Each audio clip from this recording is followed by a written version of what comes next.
Hi guys, this is मोहित और आज है मेरा स्टडी जर्नी का डे 2। तो आज मैंने सुबह 6 बजे से स्टार्ट किया और 8:45 तक ख़त्म किया। सुबह का ख़त्म था, दिन भर का ख़त्म नहीं। तो मैंने और उसके बाद में 12 बजे से स्टार्ट किया। इतना मैं ब्रेक लिया क्योंकि कंटिन्यूअस स्टडी थोड़ी मुश्किल होती है। तो उसके बाद भाई पसीना आ रहा है, थोड़ा पोंछ लेने दो। हाँ, अब ठीक है।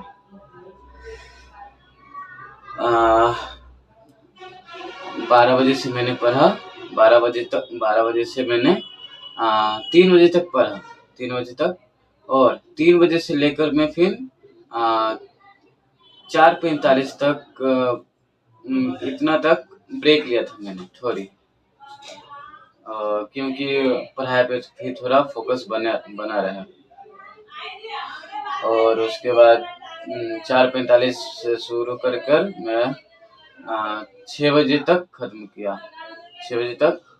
और 6:30 बजे तक मैं छोटी ब्रेक ली थी, छोटा कोई भी। तो उसके बाद 6:30 बजे से स्टार्ट किया और उसके बाद मैं 9 बजे तक पढ़ा, 9 बजे तक मैथ पढ़ा था। चलो, मैं टाइमिंग तो बता दिया हूँ कि मैं इतना से इतना तक पढ़ा हूँ। अब मैं बता देता हूँ कि मैं क्या-क्या पढ़ा।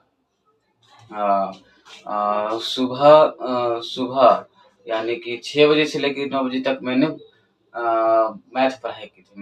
मैथ में पहला चैप्टर है रियल नंबर। रियल नंबर, रुक जाओ फिर से गाइस। मैंने पंखा ऑन नहीं किया क्योंकि ऑन करूँगा तो आवाज़ गूंजेगा नहीं, इसलिए। तो मैं मैथ का पहला चैप्टर पढ़ा, रियल नंबर, क्लास 10th का है रियल नंबर। तो रियल नंबर ही 2 घंटा ठीक से पढ़ा था, 2 घंटा। अगर फोकस से बोले तो 1 घंटा।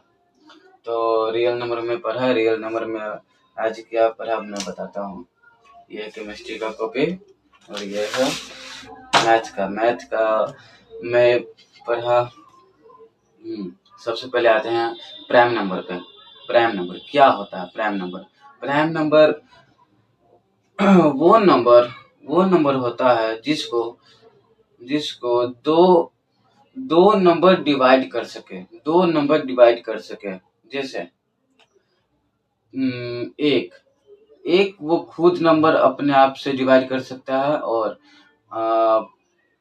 जो दूसरा लिया जा सके वो है 1, ठीक।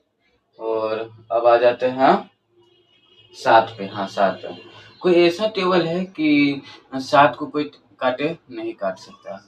तो 7 का फैक्टर हो जाएगा 2, क्योंकि 7 एक खुद कटेगा 1 से और 1 से कटेगा और एक 7 से कटेगा, तो 2 ये फैक्टर है, ठीक है।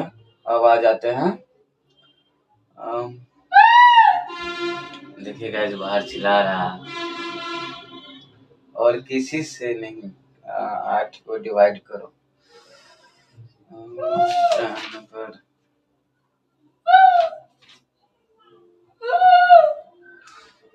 भाई, मेरा वीडियो ये खराब कर रहा है।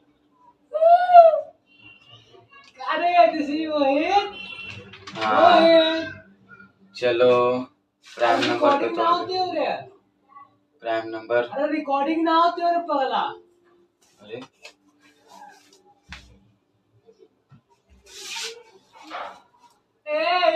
ऐसे काहे करते हैं रे? अप्रैल फुल कल है, आज ना। तो रियल नंबर में तो समझ गए कि क्या होता है। रियल नंबर ऐसा नंबर जो 2 फैक्टर में बटे, एक वो खुद कटे और एक जो 1 से काटे, ठीक। प्राइम नंबर हो गया। अब आ जाते हैं कंपोजिट नंबर पे। कंपोजिट नंबर क्या होता है? कंपोजिट नंबर जो जैसे कि उससे काटे, मैंने जो पढ़ा वही बता रहा हूँ आपको। जैसे कि कंपोजिट नंबर जैसे एग्जांपल में ले लेता हूँ 2, नहीं भाई, 2 नहीं, 8 ले लेता हूँ। तो 8 ले लेता हूँ तो 8 8 में 2 2 तो काट ही देगा और 4 भी काट देगा और 8 खुद कट जाएगा। तो अरे समझो कि जो 2 से कट जाता है, जो अपने आप से कट जाए तो कंपोजिट नंबर है और ज़्यादा कुछ ही लोचा कुछ करना है। अब आ जाते हैं एलसीएम और एचसीएफ में। एलसीएम का फुल फॉर्म होता है लोवेस्ट कॉमन मल्टीपल और एचसीएफ का फुल फॉर्म होता है हाईएस्ट कॉमन फैक्टर। तो एलसीएम का क्या काम है इसमें रियल नंबर में कि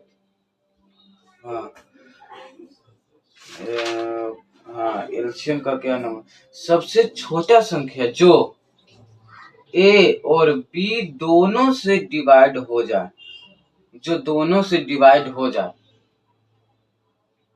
यानी कि दोनों के टेबल में आ जाए।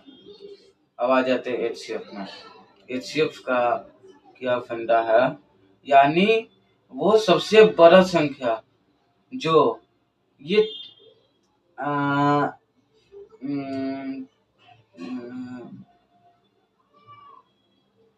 जितना भी एचसीएफ है उसको काट दे, ऐसे होगा कुछ। अरे सिंपल सा फंडा है।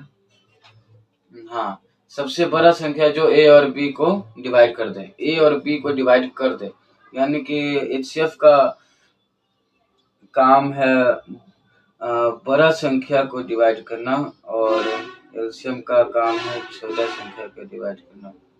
नहीं आ रहा भाई, टॉपिक चेंज करते हैं। हाँ छोड़ो भाई, ये सब कल से स्टार्ट करता हूँ। थोड़ा बेटर नहीं हुआ, मैं बेटर बनने की कोशिश कर रहा हूँ। ये मैथ हटाता हूँ, अब केमिस्ट्री में घुसता हूँ, देखता हूँ मैं केमिस्ट्री में वन ऑफ द बेस्ट लाता हूँ कि नहीं। हाँ केमिस्ट्री में फर्स्ट चैप्टर है क्लास 10th का रासायनिक अभिक्रिया। इसका इंग्लिश में नाम होता है केमिकल रिएक्शन एंड इक्वेशन। तो केमिकल रिएक्शन क्या होता है, फर्स्ट बार में ही क्या ये जानते हैं कि क्या होता है केमिकल रिएक्शन। जब कोई सब्सटेंस यानी कि पदार्थ चेंज होकर नया सब्सटेंस बनाता है उसे केमिकल रिएक्शन कहते हैं। सच बताओ ना भाई, जो मैं वीडियो बना रहा हूँ जिस फोन से, उस फोन का मैं फ्लैश लाइट बारा हुआ हूँ, तो मेरे आँख पे रिफ्लेक्स पूरा मारा है, तो मैं नीचे देखता हूँ तो धुंधलापन दिखता है, इसलिए थोड़ा गड़बड़ी हो रही है।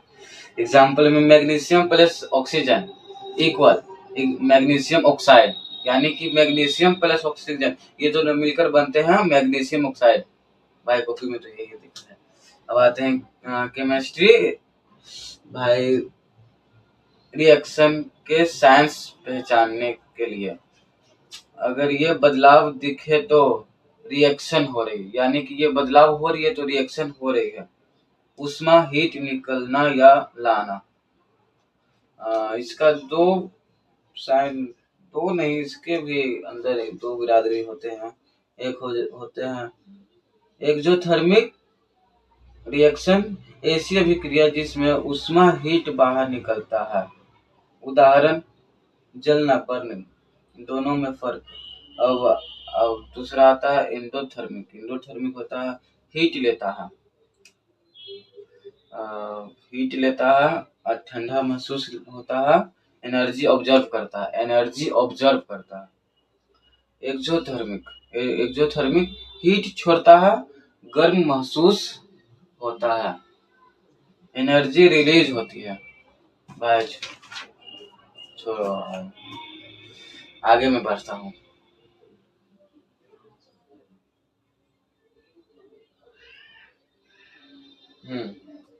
रासायनिक समीक्रिया क्या है? रासायनिक अभिक्रिया की पहचान मैं बता देता हूँ। अगर ये बदलाव दिखे तो रिएक्शन हो रही है। उष्मा, तापमान, गैस, रंग बदलाव, ठोस, प्रेसिपिटेट बनना। तो मैं ये 2 टॉपिक बहुत ही फ़ोकस लगा के पढ़ा था, क्योंकि ये मुझे अच्छा लगा था।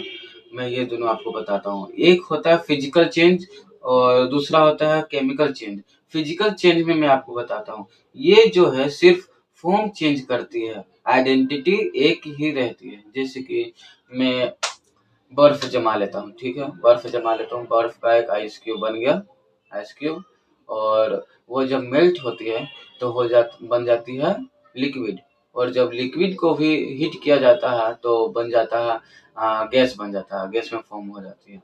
तो ये तीनों फ़ॉर्म चेंज हो गए, सॉलिड से हो गए लिक्विड, लिक्विड से हो गई गैस, तो फ़ॉर्म चेंज हो गई। लेकिन जो आइडेंटिटी है सिंबल, वो चेंज नहीं होती।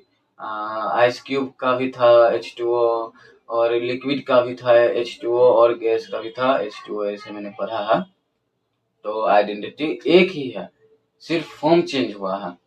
अब आते हैं केमिकल चेंज में। तो इसमें आइडेंटिटी चेंज होती है। केमिकल चेंज में है, इसमें आइडेंटिटी चेंज होती है। जैसे वाटर को वाटर का मॉलिक्यूल्स मैं जैसे पढ़ा हूँ वैसे मैं आप लोगों को बताता हूँ।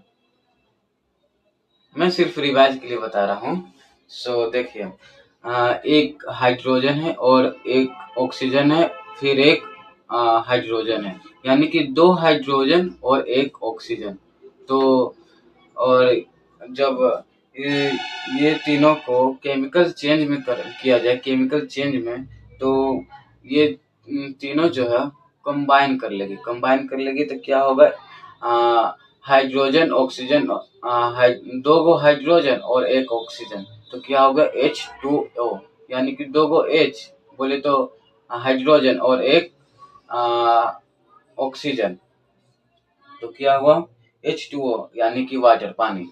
ये मैंने अच्छा से पढ़ा था। मैं आप लोगों को अच्छे से समझा पाया हूँ कि नहीं मुझे नहीं पता, लेकिन आप लोग कमेंट में ज़रूर करना कि मैं कैसा भी कर रहा हूँ, आप लोगों को समझ में आ रहा है कि नहीं आ रहा है।